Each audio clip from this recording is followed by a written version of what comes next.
तो नारी शक्ति वंदन अधिनियम को लेकर के हमारे साथ पैरालंपिक दीपा मलिक जी जुड़ रही हैं। सीधे उनका रुख कर लेते हैं। दीपा मलिक जी, सबसे पहले तो बहुत स्वागत है आपका इंडिया न्यूज हरियाणा पर। और सभी का वंदन। नारी शक्ति वंदन अधिनियम के उपलक्ष्य पर सभी नारियों को बहुत सारी बधाई।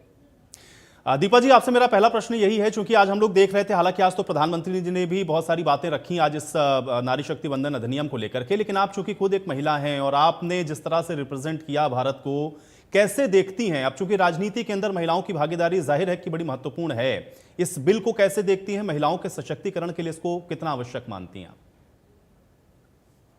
मैं बहुत सौभाग्यशाली रही कि आज खुद वहां स्पीकर गैलरी से मैंने आदरणीय नरेंद्र मोदी जी के संबोधन को सुना और क्या संसद के अंदर माहौल था, उसकी भी पूरी एनर्जी को हम महसूस कर आ रहे हैं। एक भारत की नागरिक होने के नाते, एक भारत की महिला होने के नाते, कि बहुत सशक्त देखने को मिला कि किस प्रकार सांसद और संसद हमारे इस अधिनियम को देख रही है। और खुशी इस बात से है कि मुझे ऐसा लग रहा था कि सभी इसको, जैसा आदरणीय मोदी जी ने कहा कि ये सैद्धांतिक बिल है, ये सामाजिक बिल है, ये देश हित का बिल है, ना कि कोई राजनीतिक बिल है।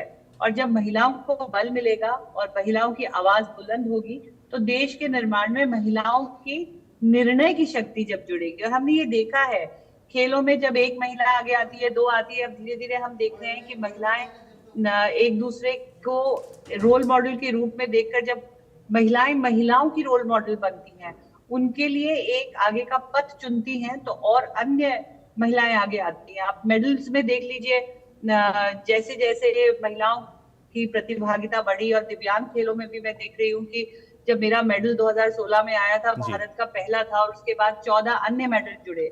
एडमिनिस्ट्रेशन में भी आपने देखा है, जब भी महिलाओं ने अपनी भागीदारी दी है तो नीतियां और सुंदर बन के उभरी हैं। अब आप देखिए, जब से हम लोग अपनी बात रखने लगे हैं तो दिव्यांग खेलों की जितनी भी पॉलिसीज हैं, नेशनल स्पोर्ट्स बिल है, उसके अंदर भी अब महिलाओं की भागीदारी को बिल्कुल एक लॉ के तहत निश्चित किया गया है।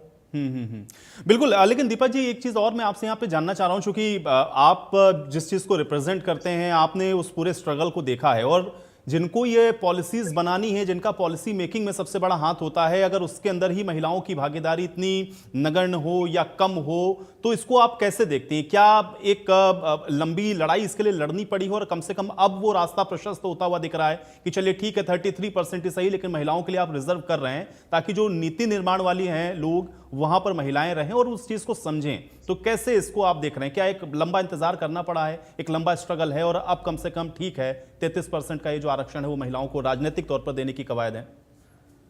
अब मुझे बिल्कुल खुशी है कि इस बात को एक बहुत महत्वपूर्ण हिस्टोरिक का कदम के रूप में हम लोग देख रहे हैं।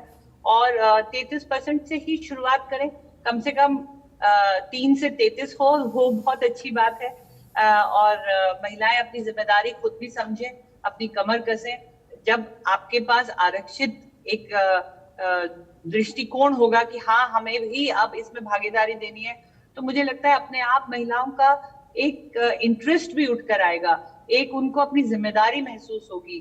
वो बहुत ही सजग और कहते हैं ना, और मैंने देखा है कि 30 साल से इस बिल का इंतजार चल रहा है, और 2023 में एक बहुत अच्छा कदम रहा कि ये पारित हुआ और अब अधिनियम के तौर पे ये लागू होने जा रहा है। महिलाओं के लिए हर्ष की भी बात है, गर्व की भी बात है, और जिम्मेदारी की भी ये बात है।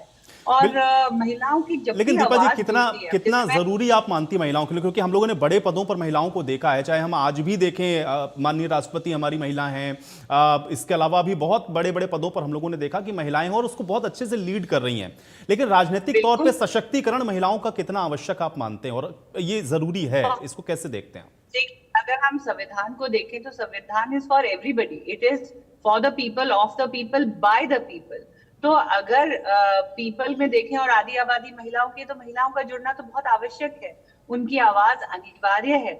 उनकी आज की जो नीतियां हैं, उनके अंदर उनकी भागीदारी जरूरी है। मैं आपको अब खेलों का उदाहरण देती हूँ जी जी। कि जब तक महिलाएं पैरा खेलों में नहीं उतरी थी, तब तक उनकी जरूरतें किसी को महसूस ही नहीं हुई थी।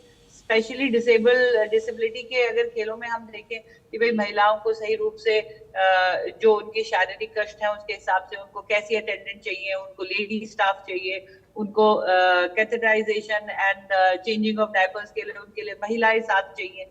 सिर्फ एक महिला को उठा के आप खेलने भेज दीजिए और उसकी आवाज को ना सुने कि उसकी जरूरतें क्या है, उसकी शारीरिक जरूरतें क्या है, उसको किस तरीके से आप सशक्त बनाकर खेलने के लिए तैयार करते हैं। कई बातें ऐसी होती हैं जो महिलाएं खुलकर नहीं कर पाती या महिलाएं सेफ नहीं महसूस करती। एडमिनिस्ट्रेशन में जब से महिलाएं इकोसिस्टम में आई है तो गांव-गांव से जो लड़कियां आती हैं तो उनके माता पिता, उनके जितने भी अभिभावक हैं, उनको विश्वास होता है कि हाँ भाई हमारी बेटी जा रही है, वहां पे कुछ महिलाएं हैं जो इसके साथ रहेंगी, एक सेफ्टी की महसूसियत होती है। तो धीरे धीरे हम देख रहे हैं, अब आप रिजल्ट देखिए, हमारे पास 43% मेडल्स अब महिलाओं से आने लगे हैं। हमारी भागीदारी इतनी बढ़ती जा रही है महिलाओं की, और केवल भागीदारी नहीं है, मेडल की संख्या आप देखिए, 2016 में 1 मेडल आता है दीपा मलिक का और उसके बाद 14 अन्य मेडल बन जाते हैं मात्र 8 साल में ही पैरालंपिक लेवल पे महिलाओं के।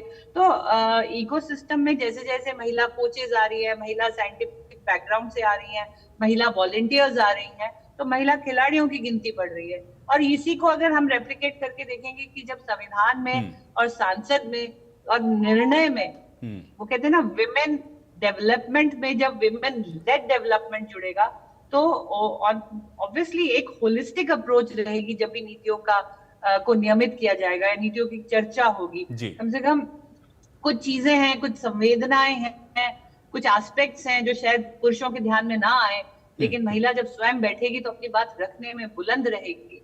और मुझे लगता है ये आज अगर एक विकसित भारत का सपना है हमारे आदरणीय प्रधानमंत्री जी का, और हर देश की तरक्की का एक ये तो बहुत मापदंड है कि उस समाज की महिलाओं को आप कैसे ट्रीट कर रहे हैं, और जिसमें सम्मान जुड़ा हो, जिसमें बल जुड़ा हो, जिसमें उनकी समर्थता जुड़ी हो, तो वो तो बहुत ही आवश्यक चीज हो जाती है।